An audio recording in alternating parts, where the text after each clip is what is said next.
A Venezuela, que nos últimos 2 anos se consolidou como um destino estratégico para o feijão preto brasileiro, tornou-se o epicentro aí de uma disputa geopolítica, como a gente tem acompanhado. E aí, diante desse cenário, o Brasil enfrenta o risco de ser excluído do fornecimento de alimentos para o país vizinho. E é sobre isso que eu converso agora ao vivo com o presidente do Instituto Brasileiro do Feijão e Pulses, Marcelo Luders. Ele já está com a gente aqui. Presidente, seja bem-vindo, primeiramente. Bom dia, tudo bem com o senhor? Bom dia, é um prazer estar aqui com vocês e com os ouvintes. Uma satisfação nossa, viu, presidente, mais uma vez. Eu queria, antes da gente falar aí sobre os riscos, né, do que está por vir, eu queria que o senhor trouxesse para a gente um cenário, contextualizasse a gente qual o papel da Venezuela nas exportações de feijão do feijão brasileiro. A gente exporta bastante para eles e qual é o tipo de feijão, enfim, que eles mais compram da gente?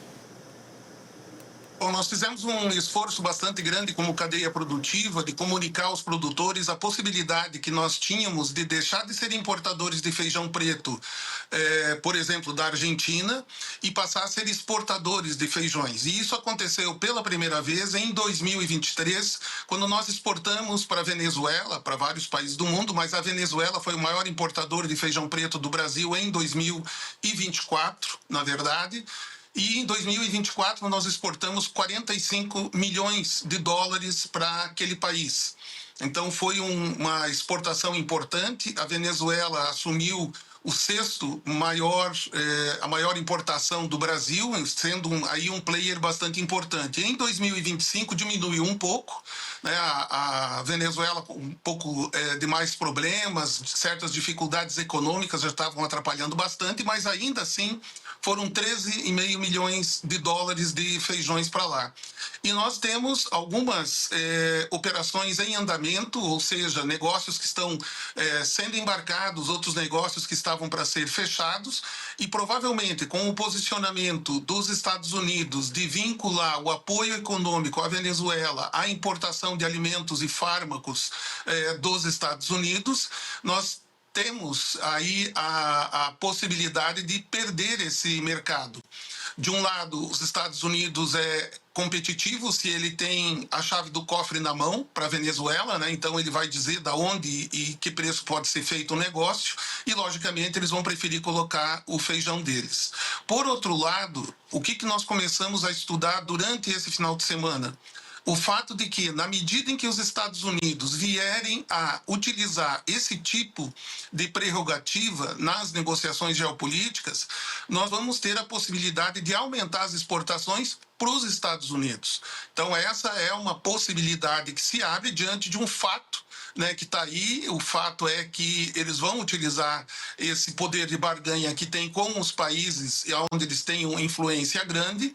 Mas, por outro lado, é difícil os Estados Unidos aumentarem muito a produção deles rapidamente de feijões, até porque o consumo interno dos Estados Unidos de americanos vem crescendo. Com a nova pirâmide alimentar, que nós também tivemos acesso aí na semana passada, dos Estados Unidos, é bem provável que o consumo interno dos Estados Unidos acelere, e, consequentemente, somando um consumo interno maior com um mercado externo maior, nós devemos fazer um esforço junto com os estados, né? E aí vai uma convocação para os estados, né? Minas Gerais, Paraná, Goiás, Mato Grosso, principalmente, que a gente busque ter uma maior influência diplomática nesses países, como os países em que nós temos aí a possibilidade de fazer negócios, como o próprio Estados Unidos. Nós já temos aí um investimento feito com o Sebrae, com a Apex, né, nos últimos anos, em diversos países, e vemos a possibilidade de envolver os estados também na divulgação dos feijões nos Estados Unidos, especificamente, que deve passar a ser um player ainda mais importante. Bom, num cenário, digamos assim, de suspensão de exportações, quais regiões brasileiras ou produtores de quais regiões brasileiras seriam mais afetados por um possível interrompimento, enfim, desses envios, ô presidente? Nós entendemos que o estado mais afetado será o Paraná, uma vez que o feijão preto no Brasil, 70%, 80% é produzido no Paraná. Consequentemente, o Paraná é o maior exportador ou originador dos feijões que saem tanto pelos portos do Rio Grande, Porto de Santos e o Porto de Paranaguá. Então, o maior impacto seria na produção do Paraná. O senhor avalia que existe risco de repente, esse cenário que a gente está vendo agora causar um efeito dominó aqui na América do Sul, na América Latina como um todo, a partir desses, enfim, de toda essa situação que a gente está vendo se repetir com outros países, de repente? Muito provavelmente não só na América Latina, mas também pelo mundo afora. Né? Onde os Estados Unidos têm influência, ele vai buscar ter uma influência total. O que nós entendemos é que essa administração americana está vendo o país numa situação muito delicada em termos de fluxos monetários e, consequentemente, vai cuidar de poupar e de buscar cada dólar no mercado internacional. Então, não vai nos causar estranheza a partir de agora que nós tenhamos aí uma disputa maior com os Estados Unidos em outros países. Países árabes, para onde nós exportamos feijões, a Ásia também, que nós exportamos feijões. Então, podemos, sem dúvida nenhuma, ter uma maior preparação para isso. Nós estamos já iniciando conversas com a Câmara Setorial, o presidente da Câmara Setorial, o seu Afrânio Migliari, lá do Mato Grosso, que é presidente da Câmara Setorial do Feijão no Ministério da Agricultura, para que nós tenhamos uma estratégia preventiva para que não tenhamos aí um impacto maior nas nossas exportações, eventualmente, dos feijões. Somos muito competitivos.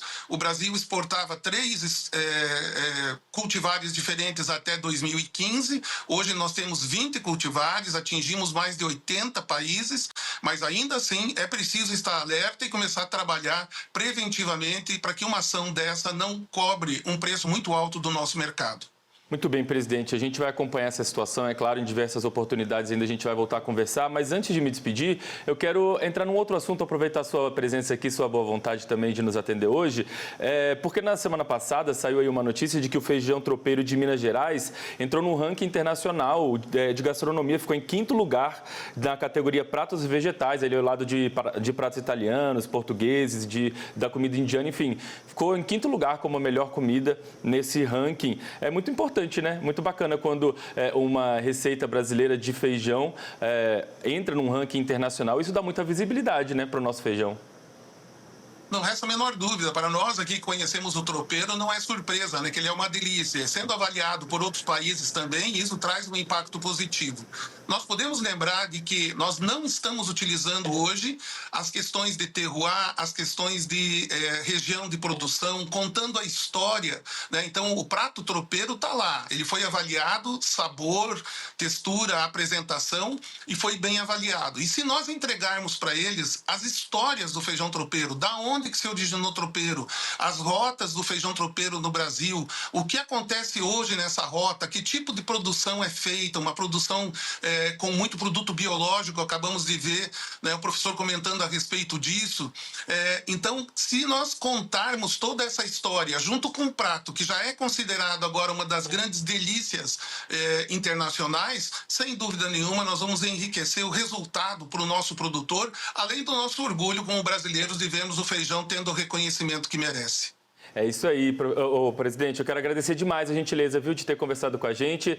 Quero desejar aí uma boa semana. Como eu disse, em breve a gente volta a conversar em novas oportunidades, com certeza. É sempre um prazer, uma boa semana a todos. Valeu, até a próxima.